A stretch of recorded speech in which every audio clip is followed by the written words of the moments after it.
Welcome everyone, and thank you for joining Food and Water Watch for our webinar this evening, Banning Factory Farming. It's about food and the climate too. My name is Michele Merkel, and I'll be the host this evening. I'm the Managing Director of Advocacy Programs, and I'm really excited that my colleague Patty Lovera is able to join us tonight as well. She is the Director of the Food and Water Policy Programs, and she is a wealth of knowledge. She has deep policy expertise on a range of food issues, including food monopolies, food safety, factory farming. She's also a founding member of Food and Water Watch and left Public Citizen about 14 years ago now with Winona Howder, our executive director, to start Food and Water Watch. So she's got a lot of great institutional knowledge as well. So I can't think of anyone better tonight to make the case for the Factory Farm ban campaign, to update you a little bit about that campaign, including talking a little bit about the work on the ground that your support has made possible. So on that note, it's really because of you that Food and Water Watch and Food and Water Action are leaders in the movement to shift away from our industrial factory farm system. This webinar series is something that we offer as a special benefit for people like you who make all of this work happen. And since we don't take government or corporate funding, it's really your donations that keep the lights on and make it possible for Patty and me to be here tonight. So we really appreciate everything you do, both your financial and other contributions to Food and Water Watch. So we're going to talk about, as I mentioned, factory farms and climate. So what is a factory farm? Well, I grew up in rural Pennsylvania. I had no idea what a factory farm was. Farms around me had cows and chickens and pigs and some crops.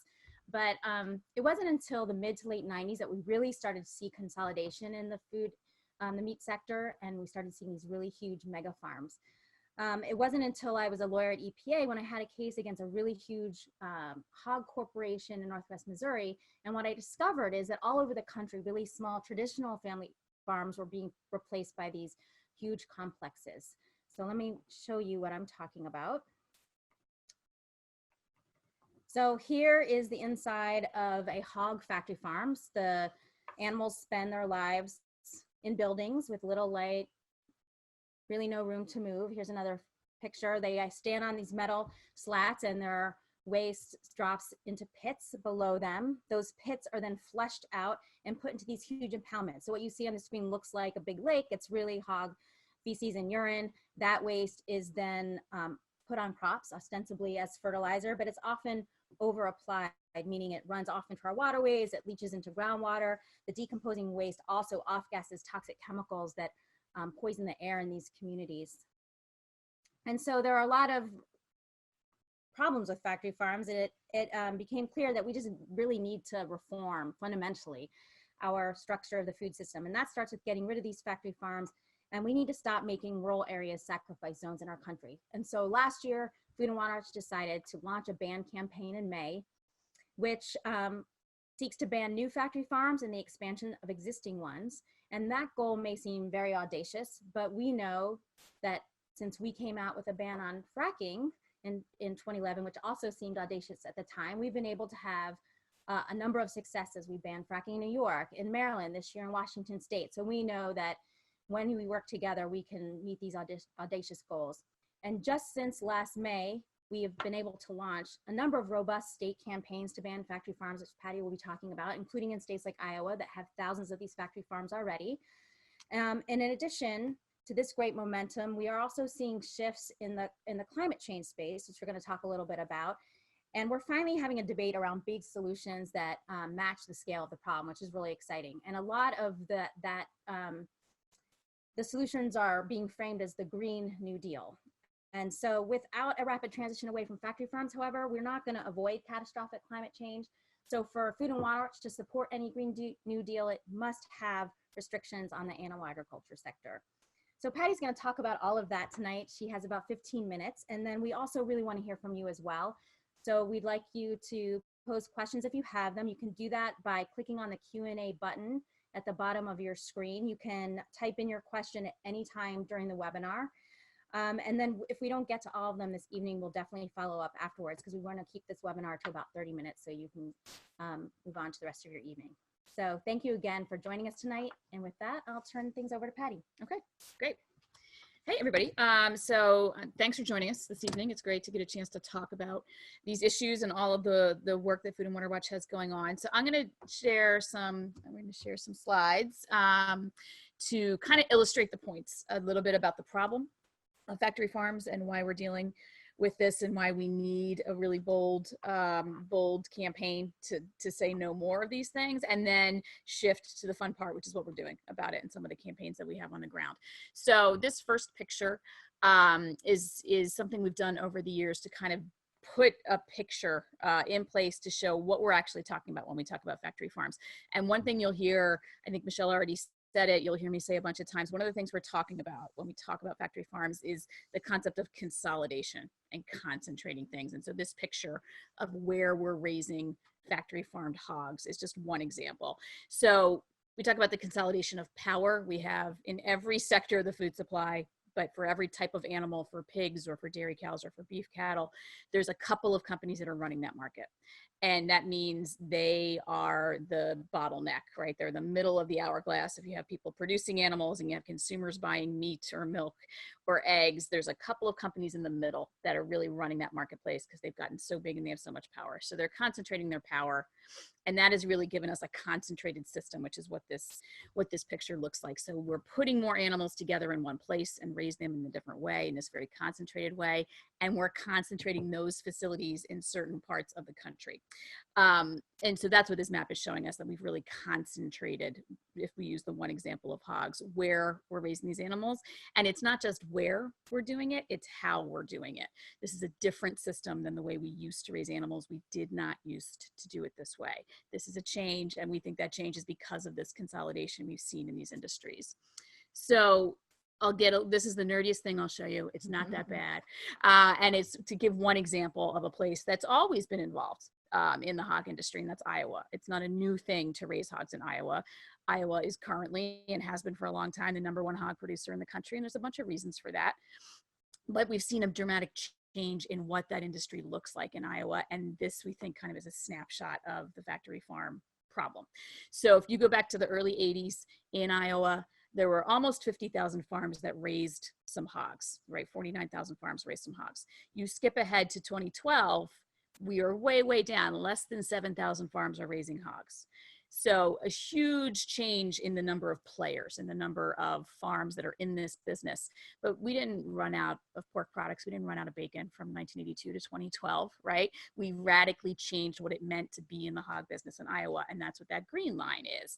So that green line that's going across the years here is the average size of a herd in Iowa. So in the early 80s, if you were a hog farmer in Iowa, on average, you'd have about 470 hogs. You were doing other things. You had some hogs, but you did other things. By 2012, the average was 7,400. So that's dramatically different. It's dramatically bigger, and it's a different system. So if you've ever read any, Michael Pollan books or taken a food policy class and they talk about get big or get out, that's what this looks like. So we saw a dramatic change in what it meant to raise hogs in a place that's always done it. And the change is the consolidation into a factory farmed system. So there's a lot of differences when we talk about factory farms and raising this many animals in one place. And so we have a couple more pictures kind of to talk about that before we get into what we're going to do about it. So this is just one of the differences that we see, and about why size matters when it comes to raising animals and what size that farm is. So this is just one example of sticking with Iowa, that we did the math to say, if we know we have this many factory farmed hogs in a county, we know, roughly how much manure they're producing. And like Michele said, that manure gets disposed of by applying it to land under the guise that it's fertilizer. But the sheer volumes of manure that happen in one place, because we have millions of animals concentrated in one county, overwhelms any concept that this is fertilizer and that the ground can absorb it safely. And the thought experiment that we always try to do to make a comparison is to say, if you look at Franklin County, Iowa, that has 10 million hogs, they're producing the amount of waste that the population of Seattle would do 3 times over. The difference is that Seattle, for people, has a sewage treatment system. This manure does not. So when we have this sheer volume in a place concentrated, because that's what the factory farm system does, there's a ton of environmental impacts that are going to come from that. So Michele mentioned water quality problems, whether it's groundwater because it's contaminating, because it percolates down, whether it just runs off into surface water. There's a lot of air quality issues if you live near one of these things in terms of odors and other chemicals. There's a lot of public health considerations. These facilities use things like antibiotics in a much different way than to raise animals than we would if it was a smaller, less concentrated system.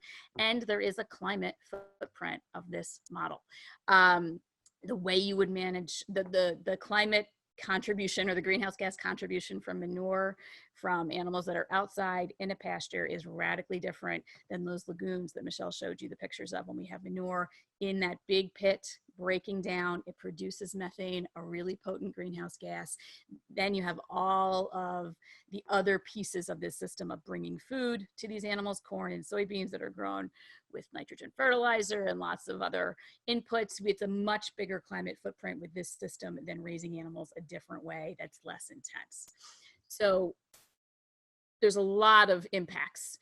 We could go on all night for way more than a 30-minute webinar about the impacts of factory farms, but we have lots of materials. We're happy to follow up with people if they want to hear more about that. But the last kind of impact I really want to point out there has unfortunately become much more real in an era of changing climate. So last year we had a really unfortunately vivid example of what it means to concentrate animal production in this way in certain regions of the country when really, really powerful hurricanes hit North Carolina, and we ended up with pictures like this. So that's a lagoon at a hog factory farm in North Carolina from the air, and when the hurricane hit and it overflowed, the walls of the lagoon were breached, and that is manure that is running out and fouling the environment. So when we concentrate these facilities, we concentrate that risk. And so as we see, a huge chunk of the country is having terrible weather right now, lots and lots of flooding and heavy rains and saturated soils. We are creating unnecessary risk when we raise animals this way, and we consolidate that manure and just create another thing that can go wrong when we have chaotic and extreme weather. So it's bad, right? There's a bad industry. There's lots and lots of impacts. We don't have the regulations or the enforcement to manage it well. And so after years, many groups, including Food and Water Watch, state, local, national groups fighting this industry, really have come to the conclusion that what we are doing hasn't been working, and we need to set a bolder goal. And so that's why a year ago we were talking to you about, we have a campaign to say enough, right? This is a big problem. We need a big solution. We need to say no more factory farms. So we did a report to say, to make the case. This is all of the reasons that we need. This is the urgent case for a ban on factory farms, and that's kind of been our mantra ever since. So how do we do that? We're going to have to build an enormous amount of political power to take on the corporate power that's given us this system, right? So we need to do that in the places where people feel this issue deeply, where they can see it hurting their communities and themselves and their economy. And so the place we're going to do that is in various states around the country where we can build campaigns that are going to give us the power to move this issue forward. So I'm going to talk about a couple of those campaigns that we have going on in the last year to kind of give just a taste of what we do as we talk about what it means to actually run a campaign to say we need to ban factory farms. So might be a little surprising, but one of those places is Iowa. Right? So it's the belly of the beast. It's a huge factory farm state, lots of hog farms, but also lots of other facilities raising chickens for eggs and things like that. But we are working really closely with some key partners. There's a group called Iowa Citizens for Community Improvement. We do a lot of work with, like, folks on the ground in Iowa. We have an Iowa organizer who we've added to our staff in the last year to be on the ground in Iowa saying enough is enough. We need a moratorium on factory farms in Iowa. And one of the ways we get there is we literally grinding out the work to go around the state and get people in the state to say enough is enough. So this map of Iowa, actually we need to add a couple more. We're up to 24 counties out of 99 in the state of Iowa who have passed a resolution to say we need something different. We either need a moratorium or we need dramatically stronger regulations. And I think when I show this to people, in DC who work on policy and are very busy talking about how it's impossible to do everything, they're stunned to hear that people in Iowa are standing up for themselves and talking about this. And they are, because they've had enough. So this is the kind of thing that we do to build momentum, to build that power in a place like Iowa, to call for this change. And so there's lots of other things that we do too. It's getting out and talking to local groups, doing events around the state. That picture is in the state capitol for a big lobby day we had earlier this year, where lots of folks came to lobby their legislators that day for a bill that we got introduced to create a moratorium saying no more factory farms in Iowa until water quality levels improve. And so this is the kind of organizing that we do on the ground in these impacted places to build the momentum that we need to carry this issue forward. So another example is in Oregon. There, the big issue is dairies, really giant mega dairies. And mega is the right word. We're talking about 50,000 cows, 70,000 cows, tremendous concentration again, right? There's air quality issues, there's water quality issues. This picture was of a particularly egregious, poor performing factory farm that really caused a lot of controversy, got a lot of attention, and a big coalition of groups, including Food and Water Watch, really pressured the state to take some action on this particular facility. And that's important, and we're happy that we did that, but it isn't enough. And this particular facility really exposed that the state doesn't have good rules. And so that, again, has become an organizing theme for us. And this year in the state legislature, for the first time in Oregon, we had a bill to say we need a moratorium on these mega dairies because Oregon doesn't have rules in place that can protect the environment and protect public health. So that coalition really kind of got going this year, and we're going to do it again next year. These are multi-year campaigns. We're going to keep moving, moving the ball forward and building that momentum to keep moving till we can pass these bills.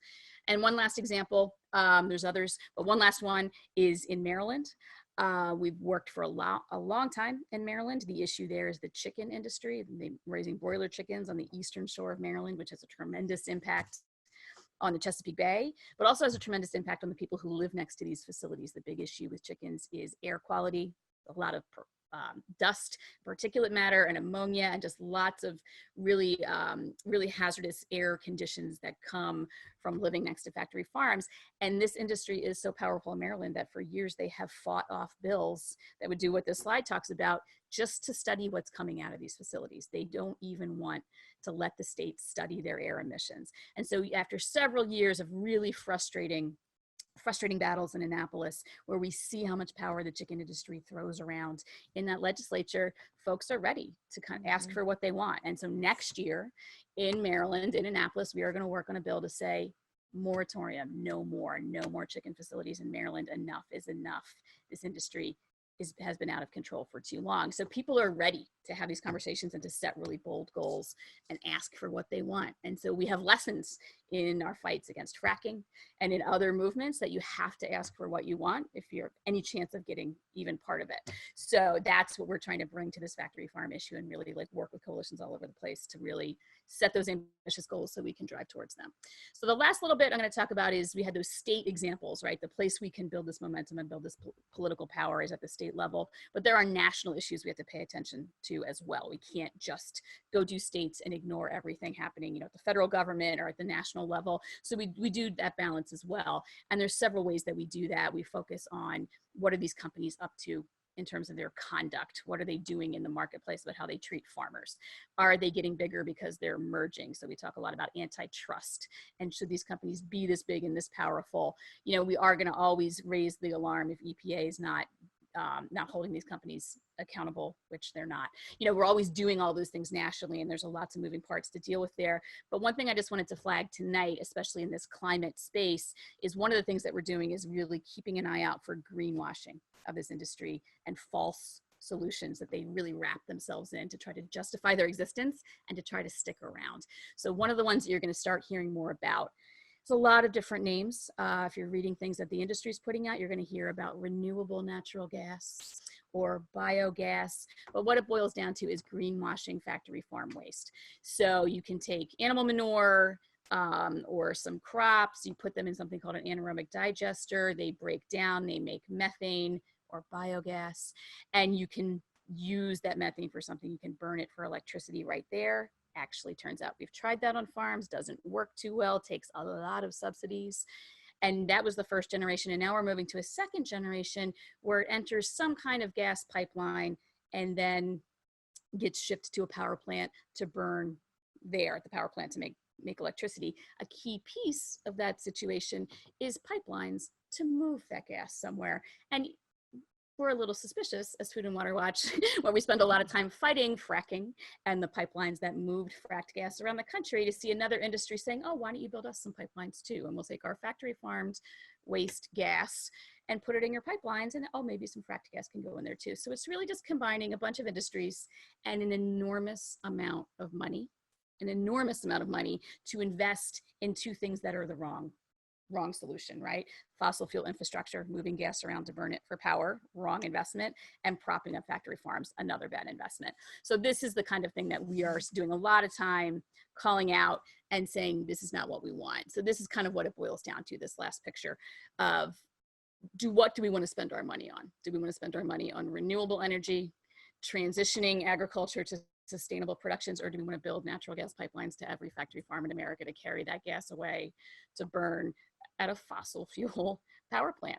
So this is the kind of choices and the kind of frame that we put around it to call out false solutions that we hear all the time as this industry tries to greenwash itself. So that's really where we are.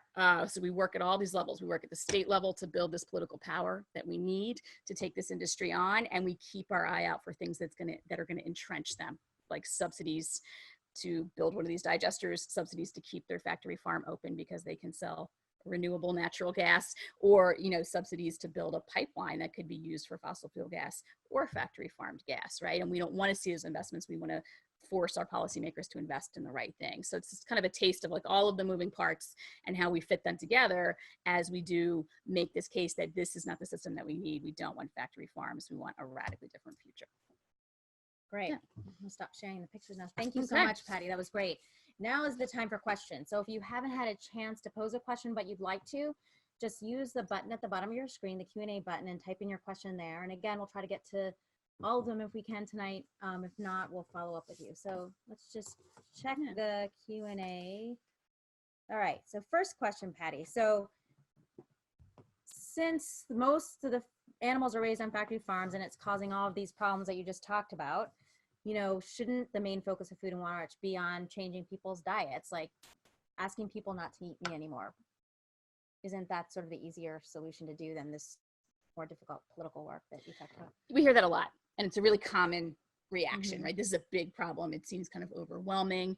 And if we thought that was the most effective route, that's what we would be doing. But there's actually a lot of obstacles to doing that, ranging from actually helping people choose, if they're choosing better products. There's a lot of greenwashing of those labels. People like the foods that they like, and just depriving people of all animal products is a pretty heavy lift. But also in terms of the politics and in terms of like what we're looking at with this problem, we know we can raise animals in a better way. We know that we could, it's a radically different system than the one we're looking at. We're not saying it's little tweaks to the system we have now, but an agriculture system without animals has its own problems, right? So we need to look at diversified operations where you're putting animals out on pasture, where that is providing some of their food, and they're still going to poop. There's still going to be waste, but that waste is in amounts that actually serve as fertilizer.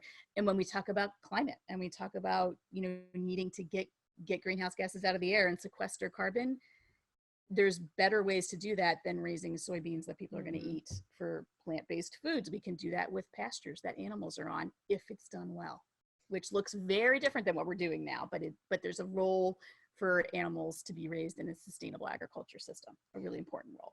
I also talk about trade, so tell me if this is correct. So we start to see, because I work in Maryland, I live in Maryland, we've got 300 million chickens raised by big companies like Purdue on the Eastern Shore. We're seeing more and more foreign ownership. So the hog facility that I sued when I was EPA is now owned, was Smithfield, which is the biggest, was the biggest American-owned hog company. It was bought by a Chinese company. On the Eastern Shore of Maryland, we're seeing a lot of operations being run by Korean, Vietnamese, some Arab owners. And so even if we all stopped eating meat, right, I think a lot of these factory farms would still be operating in order to export meat to other countries. Right. And so that's why you still need policy. You can stop eating meat, but you need policy to stop the factory farms from being constructed for purposes of exports. And so that's why I think it's important for Food and Water Watch to work not just at the local and state level, but also internationally, like you do, to sort of work on these trade deals that incentivize this kind of building factory farms in the backs of our communities to export meat elsewhere. So I think policy is still important, right? Absolutely. And it's a huge driver. Like if we go back to Iowa, our favorite example, there's been a big ramp up in slaughterhouse capacity for pigs and the Mhm. factory farms that supply those slaughterhouses, and they don't hide it. It is openly about sending that meat Yeah. to Asia. So everybody here could quit, and we might still have factory farms to Right. serve those export markets, which is exactly why we need to have, we need to have rules that work for all of these reasons, and not just leave it. This is something the market isn't gonna solve by itself. Yeah. All right, next question. Tell me more. I mentioned a Green New Deal. You sort of mentioned climate as well. How could a Green New Deal help us to fight factory farms? Like, what would you recommend that we kind of start with in terms of a Green New Deal and what the ag components could look like?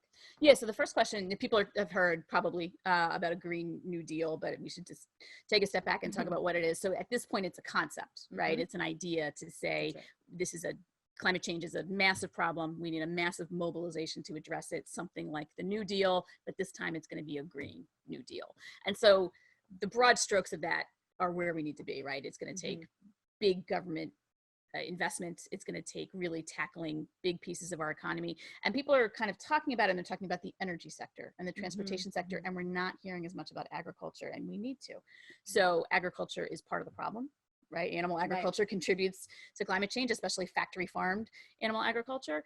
But it's also not, it's very entrenched, and these systems are set up, and it's going to take investment and policy to change them. So if we're talking about Green New Deal level investments, right, we have big government money on the table to reorient parts of the economy, agriculture has to be in the mix. So just for example, a lot of folks who run factory farms have invested a lot of money in those. So we need to help them transition to something else so they don't just go bankrupt and stop farming. So there's things, we have lots of farm policy that drives this system, right? And the Green New Deal could say, we're not going to have a system that's all in on the corn and soybeans that we raise to feed the meat industry, to feed these animals for the meat industry. We need to transition to a much different mix of crops. We need to help folks who are tied by debt to running a factory farm to get out of that and raise animals a different way. We need to do research about, in this region of the country, this is the best way to raise animals. In this region of the country, it might be different. There's a lot we can do to reorient how people are raising animals. And a logical way to do that is by changing ag policy and devoting some money to making people make that transition. Got it. All right. Next question. So isn't it going to take a really long time to work on this issue state by state? What about working to fight factory farms at the national level? Shouldn't we working on Congress? Is it possible with this current Congress to deal with this problem nationwide?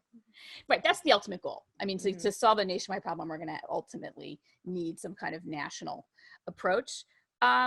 This Congress is not where they need to be yet, right? They need work. So we are talking to them. So we talked to Congress, last year was a farm bill year. And so we were in there talking about, this specific farm program. I will spare everyone the acronyms and the long names, but there's specific programs that, are meant to provide money for environmental practices for farms that have been hijacked by the factory farm industry. So last year we were in there in the farm bill debate saying, change that program so you're not giving that money to factory farms. And we moved the needle some, but this Congress is not tuned into these issues. They don't hear enough about these issues. The meat industry has their ear. And so we need folks, as voters and as active citizens to be telling them you're doing it wrong. I want different priorities from you. One of the ways we do that is with campaigns that people can see results from. And that's these state-based campaigns that helps us build momentum. And then we add more, and then we add more states, and we really keep building that muscle to take on the tougher targets at the national level. So we're doing a lot of things at the national level to prevent problems,